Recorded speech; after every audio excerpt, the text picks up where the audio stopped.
I'm not gonna engage argument with you. Let me make a statement of fact. May mali rito. Sana dinaan niyo muna sa korte. Kumuha kayo ng court order. Kasi ang ating hukuman, buhay na buhay, hindi naman sangkatarbang mga tanga. Kasi pag nalaman to, malilintikan kayo. Kilala namin, bossing, ang mga nasa itaas ninyo. Mapapahiya rito si Andrew Tan. Isa pa rin tong kapitan na to, umamin ng kanyang pagka-ignorante. Kontratista ka ng Santras. General contractor. Nasa gobyerno ka na eh. O, may conflict ka dyan. Nakapitan na lang ako mag-resign. May panlalabis ang ginawa nyo rito, hindi kayo gumamit ng hukom, hindi kayo gumamit ng pulis. Nagkuntsabahan lang kayo ni architect, ginamit nyo rito yung dahas. Mas maganda siguro ipatawag kayo sa Kongreso, kung hindi, sa Senado, para doon nyo sabihin na hindi nyo na kailangan ang hukom. Para gumawa ng batas, obligahin kayo, idikdik sa inyo makikitid na kokote na ang hukom ang siyang kataas-taasan. Binigay kita sa Bitag University, matuto ka. Na para sa susunod, huwag ka man lalabis. Kung inyo matatandaan, ito po yung developer sa isang lugar po, Silang Cavite. Noong Pebrero 6, pinalabas po namin dito po sa hashtag Ibabitag mo ang reklamo ng isang homeowner sa Santa Rosa Hills, Silang Cavite. Ngayon mga boss, yun pinalabas po namin yan, kinabukasan. Sinamahan po ng Bitag sina Marie Cabrera at ang lola niya sa office ng mayor ng Silang Cavite. Nakaharap namin, ito po yung mayor ng Silang Cavite, si Kevin Anarna. At ang dalawang security guard ng SunTrust na di umano'y nag-padlock po. Ngayon nakikita niyo, opisina po yan ng mayor. Dumating po sila. Yan, kausap na po yung lola at yung may bahay ito sila po na kung saan pinadlock po sila sa loob ng bahay. Nakikinig po si mayor. Ayon po kay Marie Cabrera, tinanong lang nila ang security guard na kung meron ba silang court order. Importante po ito court order.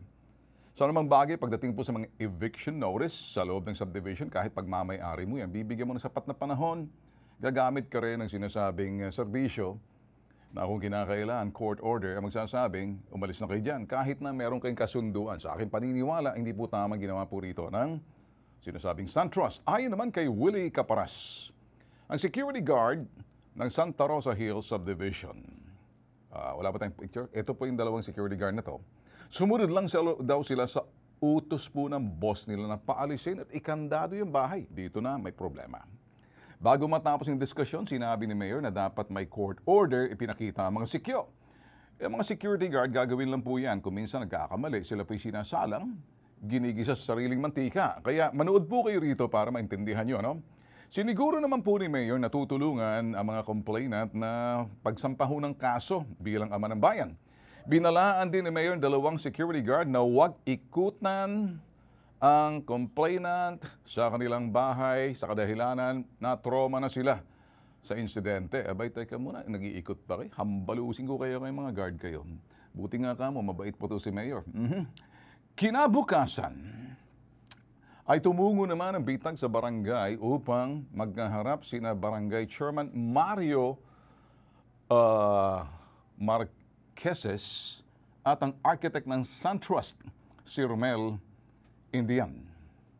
Ngayon, narito pong pangyayari. Ang paghaharap ay panoorin niyo po.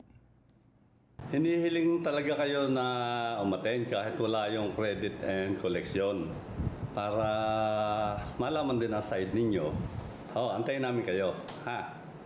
Kaya nang imasok ang Bitag kasi nakitaan namin na parang sandali, parang may maling ginawa ang SunTrust dito. Una-una namin hinanap Kap kasi yung court order nasaan? Nasaan din yung kanilang notice? Wala. Directly tanong ko sa'yo, kayo po ba ay contractor ng SunTrust? 20 taon na akong contractor dyan. Until now po? Kap, hindi ka ba nag-isip na kapag magpapasara tayo o magpapaalis tayo ng bahay, sabi nga natin kahit informal settlers, laging may court order. Hindi po ba nag-ano sa isip nyo na nasaan yung court order? Basta matagal na hindi nabayaran, na understood na ipapasara nila. Papasaran. So sa tingin niyo po ba, ang SunTrust ay sumunod sa batas? Yun. Hindi po ako kasi abogado. Kahit hindi po tayo abogado, kahit kami po, hindi rin po kami abogado. Pero tayo ay mamamayang Pilipino, lalo pa po kayo nagsisilbi. Kaya Na nga bilang po, ama ng bayan. ma'am, ito, church to experience, di natuto ako. So Ako. naiintindihan nyo na, Kap, kung nasaan yung conflict of interest na Opo. sinasabi ko, Kap. Pero Na parang wala ho akong Opo. conflict of interest. Opo. Hindi lang ho ako aware doon sa ganung mga pangyayari.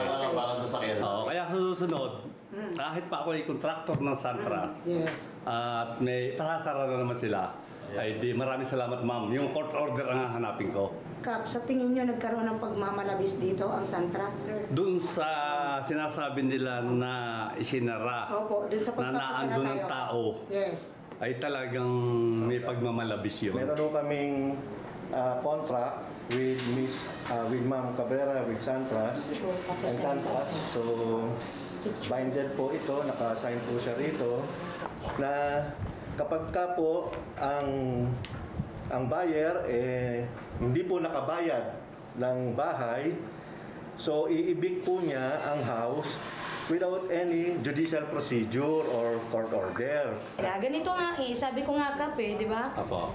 Kahit nga ako squatter, before mo paalisin yung tao, binibigyan mo ng timeline. Marami na nga ho, Mga kaya nga timeline na po pagpapaalis. since 2017 pa Para, nga ho para mabitbit yung gamit, mailabas, hindi para kaagad mapadlakan dun sa loob. Pero di po ba before tayo mag-act ng gano'n? Dahil may homeowners association, dapat kasama din sila para hindi nagkakagulo ng ganyan.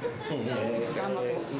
Kaya nga po nagpunta ho kami sa barangay. Hindi, barangay is outsider eh. Hindi, outsider si barangay, kayo private, insider kayo. So dapat kayo, unless hindi nyo nare-respeto yung hawa sa loob. Hindi, At dumiretso kayo ng barangay. Hindi yun, nire-respeto ko namin. Okay.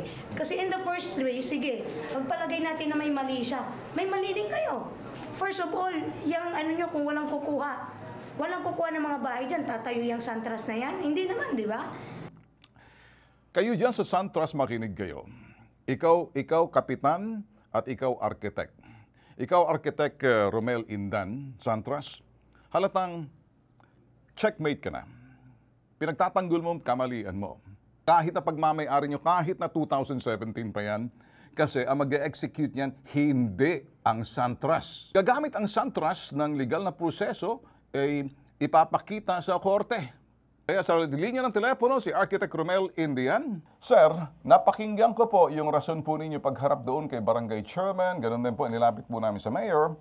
Ang sinabi niyo po, kaya in-execute niyo po, yung sinasabing pagpapa-evict, pagpapaalis, pagpapadlock, kahit may tao sa loob, dahil meron kayong kontratang pinanghahawakan as early as 2017 na may issue ang developer or yung homeowner sa developer. Tama, sir? May kontrata kayong pinanghahawakan? Yes po, Sir Benko po. Alright. Sa kontrata na yon, pinatutunayan nyo na lumabag at hindi nagbabayad itong tao. Kaya ang ginawa nyo, in-execute nyo na lang dahil nakasulat sa kontrata na hindi na kinakailangan ng siguro intervention ng court dito. May hukom po tayo, magre-request po tayo ng court order muna yan. Ipababalidate nyo, papakita nyo lahat yung dahilan na panahon na lumikas itong sinasabi nating mga, sabi nyo, yung homeowner hindi nagbabayad sa tagal ng panahon, kaya kinandado nyo. Nakalagay po rito sa sa Section 19, karoon po ng payment of payment si buyer without necessary judicial action. So, yung bahay po is nare-reprocess po. Ayun po ang naka-statement po. So, may karapatan kayo ngayon ipadlock kahit may tao sa loob. Yun nga po ang lilinawin ko, Sir Bentol po. Hindi po kami nag-padlock ng bahay ng may tao. Sino po. nagpadlock ng bahay? Sinisigurado po. Sino po ang nagpadlock ng bahay? Hindi ba yung security guard? Pero wala pong tao sa loob. Well, may lola po at may bata sa loob ng bahay. Yan po nga ang akusasyon nila. Architect, Yes, sir. are you telling me that we're lying in front of you? Samantala kami nag-i-investigate, mismo yung lola at saka yung bata sa loob na padlock, tapos binuksan para makalabas? Ang renter pamilya ko sila eh. Marami yung pamilya ko So, sila. pamilya nga nang nagmamay-ari. Hindi po, hindi po. Hindi Paano po. mo Wala po mapatunayan silang yan na sinasabi hindi tinanong niyo ba kung matok ba kayo sa bahay? Tinanong mo ba did you ask the Homeowners Association, the president, and the board na para sabihin sa kanila that your report dinaan mo sa tamang proseso rin? Yung mismong homeowners president dyan, kausap namin, wala man lang daw kay respeto or sabi nila, at least man lang, courtesy and respect sa kanilang homeowners. Well, merong sinasabing officer in charge sa loob ng subdivision na hindi nyo man lang sila ni-notify na may ganung pangyayari. Hindi nga nila alam, nagpadla kayo dyan eh. So anong ibig sabihin yan? Binastos nyo sila. Meron din naman po na taga-barangay official. Well, sandali, attorney, ang mga barangay, hindi po taga-loob ng subdivision, outside po sila eh. Yung mga presidente roon, may mga barangay, may mga guards, pwedeng tumawag ng pulis. Architect, alam ko nagtatrabaho ka riyan, hindi ikaw may-ari ng SunTrust. Mapapahiya rito si Andrew Tan eh. Mega World pa naman ang company na sister company kayo, maliit na company lang kayo dyan. Mapapahiya yung developer ninyo. Pag-aari ni Andrew Tan yan, did you know that? Kasi pag nalaman to, malilintikan kayo. Si Kapitan dapat naging neutral dito. Dapat sa party dito, hinay-hinay kayo. So si Kapitan nangyari to dahil binigyan kayo ng go signal. Hindi kaya, Architect? O, dyan ka lang, makinig ka ha. Sige, dyan ka lang. Si Kapitan Mario Marqueses, sa linya ng telepono, dito ka, binigyan mo raw ng go signal na ipadlock yung bahay. Hindi ho. Ano po nangyari? Bakit pinadlock po ng gwardiya? Na mga gwardiya, tinuturo po kayo na kayo daw nagbigay ng utos. Mali ho yun. Sino po ang nagpadlock? Yung gwardiya? Nakita po ng tanod ninyo, sino po ang nagpadlock ng gate ng bahay po ng homeowner? Nakita ho yan ang staff nyo na... Hindi, sino po ang nagpadlock? Lumapit po sa amin, di pa po kami pumunta riyan. Kaya po lumapit sa amin yung complainant, pinadlock daw po ng gwardiya at nag-utos daw po at may utos daw po sa inyo sa barangay. Nagbigay daw po kayo ng parang... Utusan ang gwardiya. Pwede ko lang utusan ang barangay tanod. Alright, so sino po nagpadlock? Hindi ko sakop yan. Hindi ko sakop. Mabuti naman, Kap, sinabi mo na. Malinaw na, ano? Kasi kaharap mo po yung staff ko, ipinalabas po namin. Nagpapasalamat po kayo dahil hindi nyo po alam. Ngayon alam mo na hindi na po pwede ganyan. Umaming ka naman. Nasa tape po yan. Di po pwede magkakamali kami. Nilabas na po namin, Kap. Iba yung sinasabi nyo ngayon. But anyway, Kap, pagbibigyan kita at paggalang yan bilang ama ka ng barangay, wala ka bang nakita na kayo nagtatrabaho sa gobyerno tapos ikay kontratista sa SunTrust? Wala. Nangungontrata ka, nagbibigay dyan sa SunTrust na yan, dyan sa lugar na yan. Sabi mo 20 years ka na dyan, tama? Kontratista ka ng SunTrust. Subcon ka ng SunTrust. General contractor. O general contractor ka. Pumunta sa inyo, sila architect, para humingi ng assistance. Sabi mo nga, gagamitin yung barangay police para pumunta sa subdivision. Out of jurisdiction na, pribadong subdivision yan. Kaya lang, may access ka dahil general contractor ka, kilala mo si architect sa SunTrust, magkakilala kayo. At ang subject dito ay parang delinquent homeowners na may utang sa SunTrust, kaya pina-execute nitong si architect na hindi dinaan sa korte, na pinagbasihan lang kontrata at ginamit ka, kumatok sa'yo para i-execute yung sinasabing pagpapadlock. Although hindi ikaw, pero sinamahan ng mga barangay, pulis mo, sabi mo, pulis, dahil binigyan mo ng order. Tama? Tama. Ayun. Kap, kinakailangan nyo ng sheriff dito sa utos ng hukuman kahit ng mga informal settlers pag pinaalis nyo dyan. Hindi basta-basta ipapadlock, mga tao yan, di yan mga animal. Naintindihan mo ba, Kap? May panlalabis ang ginawa nyo rito, hindi kayo gumamit ng hukom, hindi kayo gumamit ng pulis. Nagkuntsabahan lang kayo ni architect, ginamit nyo rito yung dahas. Bisitahin sa Committee on Housing yung panlalabis dito ng inyong developer na ikaw ay general contractor, conflict of interest yan. Kung nanonood ngayon si Ombudsman Samuel Martires sa Ombudsman, at kung nanonood ngayon Undersecretary of Barangay Affairs sa ilalim ni Benhar Abalos, baka mapatawag ka. Nagkakaintindihan tayo. Sa ilalim ka lang ng Undersecretary ng Barangay Affairs. Undersecretary, meron ka pang Secretary of DALG. Gets mo ngayon? May housing secretary tayo rito pagdating sa mga developer, si Asukar. So ngayon, tumatahimik ka na, natatauhan ka naman sa sinasabi mo kasi baka gusto mo, lumaking issue na to. Aabot kung saan-saan to. Ang gusto ko lang sabihin sa susunod, wag mo nang gagawin to. May mali ka sa ginawa mo. Bumalik ka roon sa architect mo na nakikinig pa sa ating isa pa rin makitid ng kokote na sabi niya hindi na kailangan ng hukom, na wala man lang sheriff, na wala man lang PNP. Binigay kita sa Bitag University, matuto ka. Para sa susunod, wag ka man lalabis. Ikaw naman, architect, nandiyan ka pa ba? Yes, sir. Yes, Aha. Baka ipatawag ka ngayon sa Mega World ni Andrew Tan. Mapapahiya ka sa mga sinasabi mo kasi mukhang nahahamon ako. Baka gusto mo makatikim, maimbitahan, mapatawag sa Senado or sa Kongreso na hindi tama yung ginawa mo. Binastos mo yung hukom dito, nagmamagaling ka. Gusto ko makita yung abogado mo, ipagtanggol ka. Susunod, huwag kang haharap sa akin kung hindi ka sigurado kasi nasabi mo na sa harapan ng tao ko. Ngayon, binababad ko kayo para maintindihan ni Juan de la Cruz. Huwag niyong gagawin ulit yung ginawa ninyo. Basta na lang, pinadlock ninyo. Hindi nyo dinaan sa Homeowners Association, may presidente dyan. May constitution and bylaws din, yung sinasabing homeowners. Para matingnan ang kapakanan at karapatan, kalagayan ng homeowners bago kayo nagpadlock. May mga batas na nalabag kayo rito. Huwag yung shortcut, huwag yung bababuyan, at huwag yung gagamitin ng batas sa katarantaduhan sa susunod.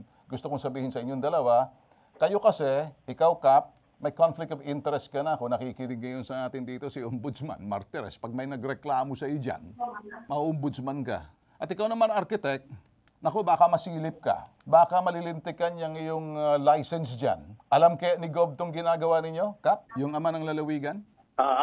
Alam ba ni Governor to? Hindi, Paalam mo na. Ngayon malalaman niya. Makinig ka. Makinig ka. Ikaw magpaalam. Boss mo yun eh. Hindi ako public servant. Sige, Sige. Sa susunod, alam mo na ngayon na pwede ka masampahan ng kasong conflict of interest. May isang tao lang magsampa sa iyo. Doon ka magpaliwanag sa ombudsman. Nakapitan na lang ako mag-resign. Di bahala ka kung anong gusto mo. Sige na lang, bahala ka na kung mag-resign ka. Hindi naman kita Basta't importante rito, Kap, may mali ka. Tapos na. No? Sa susunod, wag nyo nang gagawin tong ginawa nyo. Ipinakita po namin sa inyo. Hindi po kami nagbibiro. Ang hukuman po at ang hudikatura, respetuhin po natin. Kahit na magkasunduan, kahit na may kontrata. Parang ang dating, hindi na natin kailangan ng kontra ng hukuman. Kasi pag wala pong hukom, baka may madihado po, kaya po tayo may hukuman. Kaya itong mga nagmamagaling ng mga tonggak na to, ini-school ko lang ho dito sa Bitag University ng public service, makakapalang mukha, nakikipagsubukan, aamin din pala. Ito po nag-iisang pambansang sumbungan. Ang gusto po namin talagang tulong, serbisyo, may tatak, bitag. Iba po pag kayo ipinabitag. Ito po, si Ben Tulfo. Ako po si Ben Tulfo. Ito pong programang #Ipabitag Mo.